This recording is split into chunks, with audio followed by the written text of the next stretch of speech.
Assalamualaikum warahmatullahi wabarakatuh. Kami dari kelompok 2 yang beranggotakan Wahyu Wulandari dari D3 Akuntansi, Ella Dwi Triani dari D3 Akuntansi.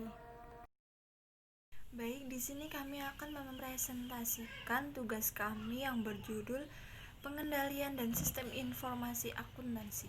Ancaman Atasia, salah satu ancaman yang dihadapi oleh perusahaan adalah kehancuran karena bencana alam dan politik. Salah satu contohnya seperti kebakaran atau panas yang berlebihan, banjir, dan gempa bumi. Ancaman-ancaman Atasia yang kedua yaitu kegagalan pada hardware, kesalahan atau terdapat kerusakan pada software, kegagalan sistem operasi, gangguan, dan fluktuasi listrik. Ancaman yang ketiga bagi perusahaan adalah kecelakaan yang disebabkan oleh kecerobohan manusia, kesalahan tidak disengaja karena teledor. Terus ancaman yang selanjutnya yang keempat adalah tindakan disengaja seperti penipuan komputer dan penggelapan. Penggelapan tersebut dilakukan oleh oknum-oknum tersendiri yang bekerja pada suatu perusahaan. Terus yang kedua, mengapa ancaman SIA terus meningkat? Peningkatan jumlah sistem atau server memiliki arti bahwa informasi tersedia bagi para pekerja yang tidak baik.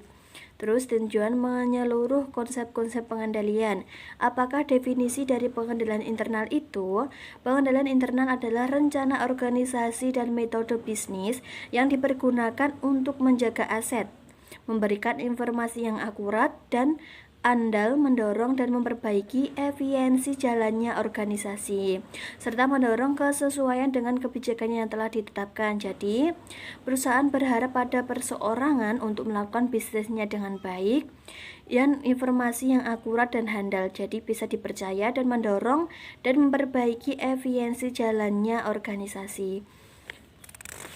Terus pemisahan tugas. Pengendalian internal yang baik mensyaratkan bahwa tidak ada pegawai yang diberi tanggung jawab terlalu banyak, karena dengan tugas yang terlalu banyak akan membuatnya merasa terbebani sehingga tugasnya tidak terselesaikan satu persatu. Terus pemisahan tugas mencegah pegawai dari memalsukan catatan in order to consult safe of access and to assist to them. Nah, pemisahan tugas mencegah pegawai memalsukan catatan untuk menutupi transaksi yang tidak diotorisasi secara layak. Terus desain dan penggunaan dokumen serta catatan yang memadai. Desain dan penggunaan catatan yang memadai membantu untuk memastikan pencatatan yang akurat dan lengkap atas seluruh data transaksi yang berkaitan. Jadi semua data yang berkaitan dengan perusahaan itu tertata dengan baik dan lengkap. Terus dokumen-dokumen yang mengawali sebuah transaksi harus memiliki ruang untuk otorisasi. Aset dan pencatatan yang memadai. Apakah yang dapat digunakan untuk mengamankan aset? Yaitu pertama, mesin kas, lemari besi, kotak pengaman simpanan, area penyimpanan tahan api, mengendalikan lingkungan, dan pembatasan akses ke ruang komputer, file komputer, dan informasi. Pemeriksaan independen atas kinerja. Pemeriksaan internal untuk memastikan bahwa seluruh transaksi diproses secara akurat adalah elemen pengendalian lainnya yang penting.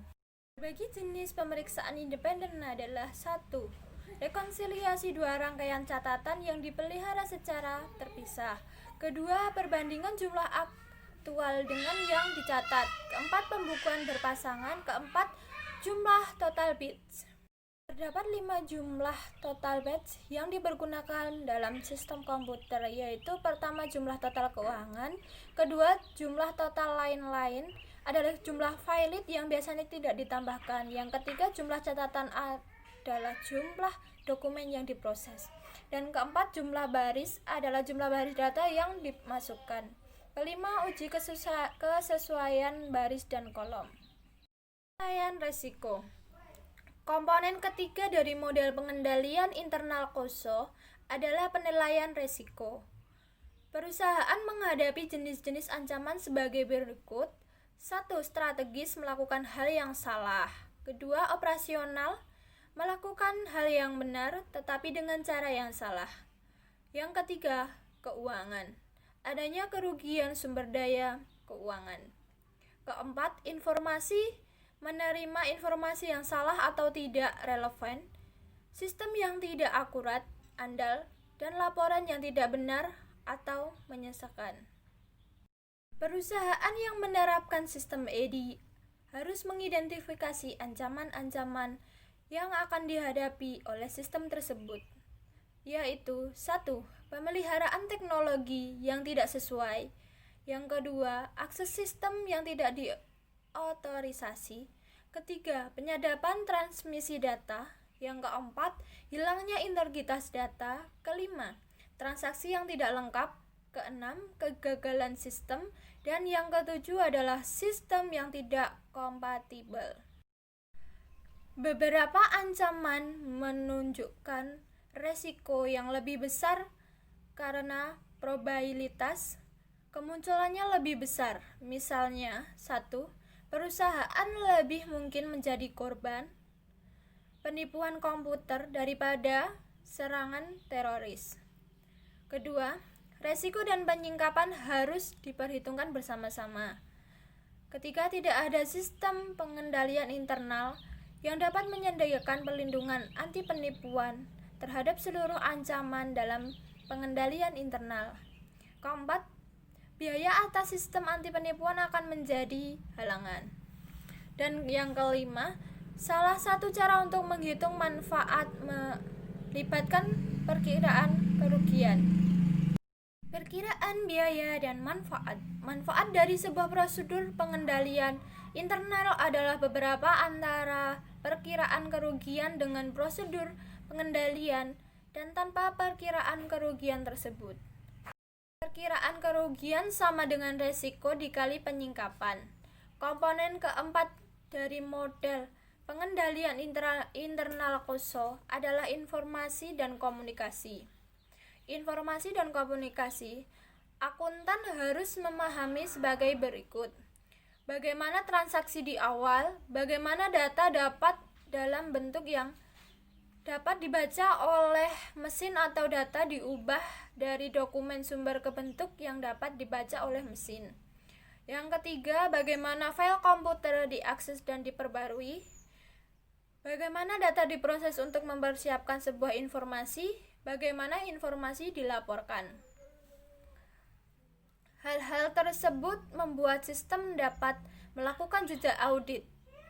Jejak audit muncul ketika transaksi suatu perusahaan dapat diacak di sepanjang sistem mulai dari asalnya sampai tujuan akhirnya pada laporan keuangan. Yang terakhir adalah mengawasi kinerja. Komponen kelima model pengenalan internal COSO adalah pengawasan. Metode utama untuk mengawasi kinerja mencakup yaitu supervisi yang efektif, pelaporan yang bertanggung jawab, dan audit internal. Dan itulah hasil presentasi kami. Kurang lebihnya mohon maaf apabila ada salah kata yang diucapkan atau ada kesalahan dalam menyampaikan materinya. Ya, kurang lebihnya mohon maaf. Wassalamualaikum warahmatullahi wabarakatuh.